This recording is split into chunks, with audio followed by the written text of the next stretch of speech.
riskiest intimacy I've ever had. MF, public long-time lurker, first-time contributor.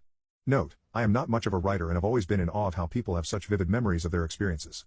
Mine is a bit more murky as it happened over 5 years ago, but here we go. This happened with one of my long-term girlfriends when we were both in our low 20s.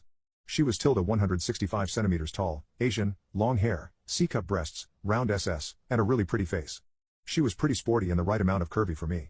In our high school days, she was sort of the queen bee, friends with everyone, and a lot of guys wanted to HK up with her when she was single. Anyways, she was good looking and smart, let's call her A from now. On the other hand, I consider myself as slightly above average, 178 centimeters tall, Asian, well-groomed, not shredded but fit from regular sports, and a cute smile. My favorite season in Australia is summer because of warm weather and sundresses. During our relationship, we were no stranger to public intimacy, and one of the easiest ways to do that was when she was wearing a sundress that is easy to hike up and pull down anywhere. My favorite dress of hers was a dark blue mini bodycon, I think that's the term, that was soft and I'm pretty sure from Kukai, it had that vibe. If you're Australian, you'll know what I'm talking about. She wore this dress most times we had raunchy public intimacy or auctions where she knew I'd want to F her, like after a party.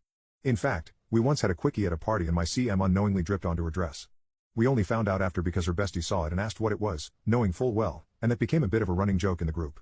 But that's a story for another time. This is about how we had our riskiest intimacy ever. It happened when we were in university and the freedom to go on a date at any time of the week since we both had low contact hours. Oh, how I treasure this time now. We planned to go to a science center for a quirky date, usually somewhere kids would go, but it has a lot of interactive exhibitions so adults can have fun too. To get there, we took a train as we didn't have our license yet, and it's located in a bit of a quieter part of town. We enter the train and it's empty, so we find a seat at the end of the carriage and sit next to each other. She's looking phenomenal and I'm getting bad ideas. She can tell, we exchange that look, where she knows what I'm thinking and might be kinda down. I tested the waters and put my hand on her left thigh and gave her a kiss. On occasion, I'm thinking of something really naughty.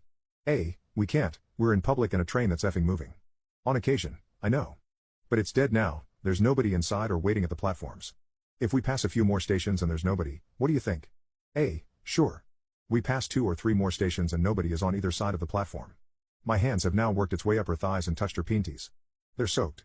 Her legs have involuntarily opened, slightly, and I'm rubbing her CLT in slow circles. She's getting into it. I look up to see where the cameras are. There's none directly facing us, only one far straight ahead of us. I whisper in her ear and ask if she'd like to get effed. She nods and thinks about how to best go about this. I tell her I'll keep a lookout, get on top of me. Stands up and rolls her dress up slightly while positioning herself like she's sitting on me. I unzip my pants and I'm standing at full attention. I push her pinties to the side and can feel her soaked. I tell her to sit down slowly so it doesn't look like much. Yep, dumb young geek brain, and so she does, adjusting herself to my size and the position. We're about to arrive at the station, nobody in sight. The train starts to move again and I start shifting my hip forwards and backwards, just enough that she doesn't move much. She's rocking.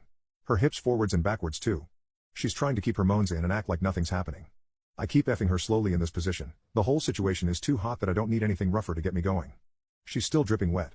I keep effing her like this while looking around. She knows I'm close now and starts to tighten her grip on my PP. I CM without a noise, releasing my warm load inside her as always. She gets off, catching my load with her pinties and wiping it up later with a tissue. Unfortunately, there's not a lot of positions you can choose from on a moving train, but this is an experience I'm particularly proud of, and my go-to never have I ever prompt. Afterwards, we enjoyed our date, had a nice dinner and probably effed again. Hope you enjoyed it.